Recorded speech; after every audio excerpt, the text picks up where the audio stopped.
With this vote, did we give effect to the intentions of the framers of the Constitution? Sinabi nga Senate President ang magpe-preside. My explanation includes a reminder to all of you na kung di nyo kasundo si Alan, malamang kasundo nyo ako. So, if sarado ang pag-iisip nyo na si Alan nagpaliwanag, ako naman ang magpapaliwanag. Pagbigyan nyo naman ako.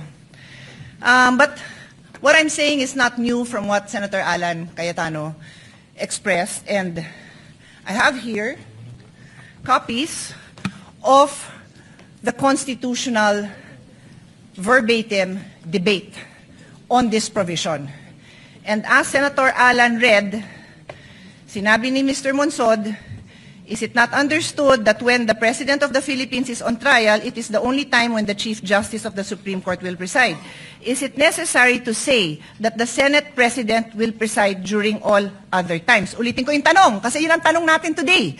Is it necessary to say in the Constitution that the Senate President will preside during all other times?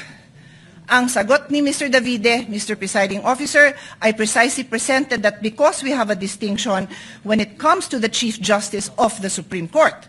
But with that clarification, that in all other cases, it would be the President of the Senate who will preside, I withdraw the amendment. Kaya clear sa Constitution that in all other cases, the President of the Senate will decide. Wala, hindi ho applicable dito yung excluso unios. Hindi ko na-memorize yan kasi I graduated in 1991. And we took that up in 1987. But the phrase is, pag hindi kasama, excluded. Hindi po applicable yon. With all due respect to our former Senate President, it is the intention of the framers that matter. I will ask the page to help me distribute this among our colleagues.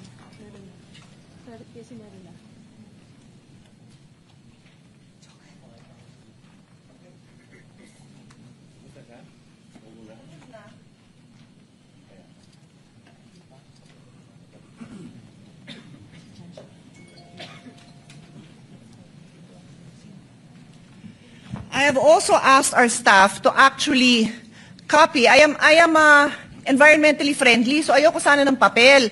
Pero alam ko na hindi po lahat sa atin gumagamit ng digital, ng electronic gadgets, kaya pinapel ko na lang.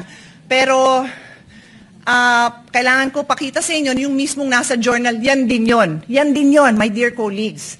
Yun lang hiling ko sa inyo, intindihan naman natin yung nandito, bumoto na. Pero intindihan naman natin kasi this is just the first day. We cannot disregard the Constitution. And I continue, Mr. President.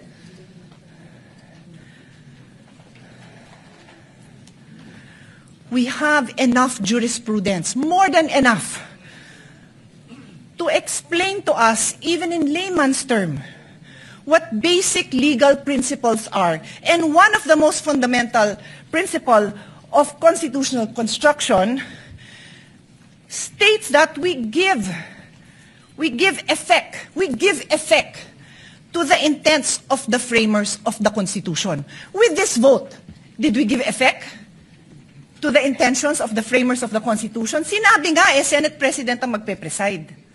Hindi na siguro napakalaking bagay yon dahil kahit sinong ipalit nyo, maayos naman ang mga kasama natin sa colleagues. Sa colleagues natin, maayos naman. Di ho yun ang point. The point is, what are we required to follow? That's why may Constitution.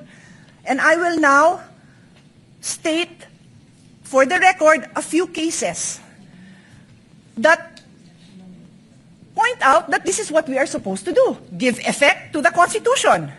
Lambino versus Commission Election in GR number 174153, the Supreme Court looked explicitly to the Constitutional Commission deliberation to determine the nature of people's initiative. Because the text was debated, the court used the framers' explicit intention. I repeat, the court used the framers' explicit intention revealed in the plenary debates to prevent deceptive or misleading petition processes and establish a stringent full text requirement. So anong ginawa sa kaso? Tiningnan ang intent ng framers of the Constitution. Another case, Calderon versus Carale, GR number 9163. God bless his soul. Si Dean Carale was my dean. And Senator Imis as well. Senator Kikos as well. He was with my father in the University of Michigan. So, pagbigyan niyo na ako a moment of remembering him. In GR number 91636, the court resolved a dispute regarding the President's power to make appointments without confirmation by the Commission appointment. The court examined the historical and textual context of Article 7, Section 16 of the 1987 Constitution, noting that the clear and express intent of its framers was to exclude presidential appointments from confirmation except for those expressly mentioned. So, balik ko sa kasong to. What was the clear intention? That the Senate President presides.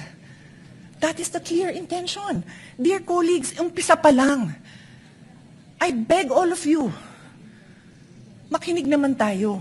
Masumunod naman tayo kung ano yung sinasabing trabaho natin. The Constitution, the intention of the framers, and then the clear construct. O another case, Gold Creek Mining Corporation versus Rodriguez. This is a very old case. So yung mga binanggit sa inyo, bago-bago pa yun dahil si Dean Carale, buhay pa naman as of the pandemic. So 2000 plus. Ito, 66 Philippines, 259. So for lawyers and law students, pag sinabing Philippines, pag yan yung ni-record, alam mo ng 50s, 1940s, something like that. Justice Jose Abad Santos articulated the definitive rule. The fundamental principle of construction is to give effect to the intent of the framers of the organic law and of the people adopting it. Dear colleagues, I can stand here and read more cases to all of us. We have law students. We have freshmen law students, we have fresh graduate, we have bar reviewees listening to us. Tapos tayo pa lang, hindi natin mabigyan pahalaga ang very clear legal principles.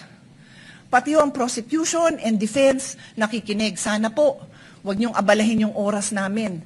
Bigyan niyo naman kami ng maliwanag na mga arguments ninyo because we are willing to listen. Pero colleagues, patunayan naman natin that we are willing to listen. Hindi yung pagpasok natin, nag-prejudge na tayo. Kasi sad to say, mukhang ganon. I tell you, there will be times I probably will not vote with the minority because I believe tama yung sinasabi ng majority. Sana po, yun ang pakita natin sa taong bayan. So, hindi ko naabalahin yung time dahil kakaupo pa lang ng bagong presiding officer, pero ang dami pang kaso that says, look at the intent of the framers of the Constitution. And today, we disregarded the intent of the framers of the Constitution. Magandang hapon po, gaya ng pag-uumpisa ng hearing na ito.